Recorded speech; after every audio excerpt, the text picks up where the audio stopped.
The mechanism of evaporative cooling. Explain the underlying scientific mechanism of how evaporation causes a cooling effect in the surrounding area.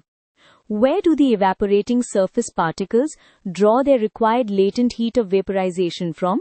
Let's use a simple diagram to make the relationship easier to see. चलो पहले core idea समझते हैं। Liquid के surface पर सारे particles एक energy के नहीं होते।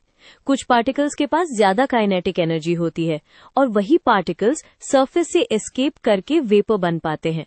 मतलब इवेपोरेशन रैंडमली नहीं, मोस्टली हाई एनर्जी पार्टिकल से होती है।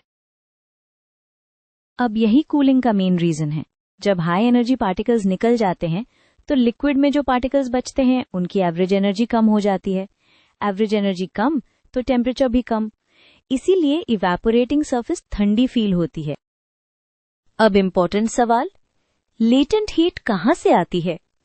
वेपर बनने के लिए एनर्जी चाहिए और वो एनर्जी इवेपोरेटिंग मॉलिक्यूल्स अपने आसपास से खींच लेते हैं।